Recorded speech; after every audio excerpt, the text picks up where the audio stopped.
అంటే తెలుగుదేశం పార్టీలో చేరారు మీరు. యాహ్! ఆ తర్వాత మళ్ళీ బయటకొచ్చారు. తెలంగాణ ఉద్యమానికి మద్దతు తెలిపారు. తర్వాత భారతీయ జనతా పార్టీ, అంతకన్నా ముందు Bharatiya Janata party. First TDP with hmm. They వాళ్ళు బీజేపీతో జాయిన్ అయ్యారు హ్మ్. వాజ్పేయి గారితో. హ్మ్. తర్వాత ఇద్దరు ఓడిపోతే వాళ్ళు సెపరేట్ అయిపోయారు. Hmm. తర్వాత సైలెంట్గానే ఉన్నారు. అప్పుడు కాంగ్రెస్ పార్టీ వచ్చింది. బట్ నేను ఐ డెంట్ జాయిన్ పాలిటిక్స్ అప్పుడు. Hmm. నేను షూటింగ్ అవి నేను చేస్తూనే ఉన్నాను. తెలంగాణ ఎప్పుడైతే వచ్చిందో నేను ఉద్యమం. అప్పటికే హైదరాబాద్, ఎందుకంటే 89లో నేను ఇక్కడికి వచ్చాను. అవును. తెలంగాణ ప్రజలు నన్ను చాలా బాగా చూసుకున్నారండి. Hmm. అందరూ ఒక రకంగా మాట్లాడారు చెన్నైలో. Hmm. బట్ ఇక్కడ ఉల్టాగా నన్ను హక్కును చేర్చుకున్నారు. ఒక పెద్ద నాన్నలాగా, ఒక Hmm. అన్నయ్య, తమ్ముడు, మామయ్య అంటే క్లోజ్గా. ఓకే. తర్వాత షూటింగ్, అవుట్డోర్ షూటింగ్స్ అంతా అప్పుడు క్యారవన్ కల్చర్ ఇంకా రాలా. అవును. అప్పుడు అందరూ చాలా మంది ఇల్లు ఇచ్చి మధ్యాహ్నం భోజనం చేయడం, వాళ్ళ ఇంట్లో పడుకోవడం, ఓకే. వాష్రూమ్ వాడడం. ఓకే. సో ఒక బాగా ఎఫెక్షనేట్గా చూసుకున్నారండి. ప్లస్ నేను చూసింది ఏంటంటే కొంచెం అన్యాయం జరుగుతుంది, న్యాయం జరగాలి Hmm. అని ఒక ఫీలింగ్ రావడంతోనే నేను అప్పుడు ఏంటంటే ఎవరా వస్తారు ఈ కాజ్ కోసం అన్నప్పుడు కేసీఆర్ గారు రావడం, టీఆర్ఎస్ పార్టీ రావడం. సో అప్పుడు నేనేంటంటే పార్టీలో నేనేం జాయిన్ అవ్వాలా. అవును. బట్ ఆఫర్ ఎక్కడికి వచ్చింది అప్పుడు, ఎందుకంటే తెలంగాణ ఉద్యమానికి ఇంత ఇండస్ట్రీ నుంచి ముందుకు వచ్చి సపోర్ట్ చేశారు మీరు. మీకు టీఆర్ఎస్ లో చేరమని అలాంటి ఆఫర్స్ ఏమైనా వచ్చాయా? ఎందుకంటే అప్పుడు బాగా ప్రచారం జరిగింది, సుమన్ కూడా పోటీ చేయబోతున్నారు అని.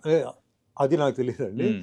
బట్ అందరికీ తెలుసు హరీష్ రావు గారు అక్కడ మన మియాపూర్లో హైటెక్స్ దగ్గర ఒక పెద్ద ఆయన మీటింగ్ పెట్టినప్పుడు నేను యూఎస్కి వెళ్తున్నప్పుడు నాకు సడన్గా పిలిచారు. Hmm. సుమన్ మీరు రావాలంటే నేను టికెట్ ట్రిప్ని క్యాన్సిల్ చేసి Hmm. నేను హైటెక్ సిటీలో వెళ్ళి కింద నేల మీద కూర్చొని వాళ్ళు వంట వార్పు కార్యక్రమం చెప్పి పెట్టారు. ఓకే. నేను దాంట్లో పాల్గొని Hmm. వెళ్ళాను. అలాగే చాలా ప్లేసెస్లో వెళ్ళాను. చాలా మందికి తెలుసు Hmm. టీఆర్ఎస్ పార్టీలో నేను ఎక్కడెక్కడ ఎలా మాట్లాడాను ఓకే.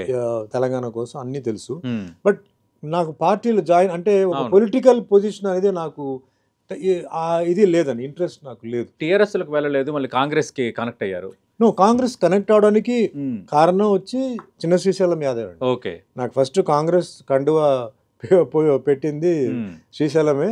ఒక చిన్న మీటింగ్లో మాట్లాడాము. నేను Okay. ఒకటే చెప్పాను, అంటే కాంగ్రెస్ పార్టీ సభ్యత్వం తీసుకున్నారు. తీసుకోలేదు, Hmm. I'm not taken. Okay. I came and I work and I supported. Plus okay. నేను రేవంత్ రెడ్డి గారి గురించి, కాంగ్రెస్ పార్టీ గురించి కూడా నేను చెప్పడం అన్ని చెప్పి, దీంట్లో ఏమి రెండు పడవలో రెండు కాలు దాయడానికి ఏం లేదు. అవుట్ రైట్ అండి. ఓకే. జనాలు ఏదైనా అనుకోండి, Hmm. నేను కాంగ్రెస్ పార్టీలో ఏమేమి ప్లస్ పాయింట్స్ ఉన్నాయి. బికాస్ అవును. Congress party is the only party which can support Hindu, Muslim, Christian, Sikh, Parsi Hmm. And Buddhist and Right. Jains. Hmm. No party can support everybody. Every party has got some little bit of difference అంతా ఉంది. So అలాంటి clarities అన్ని నేను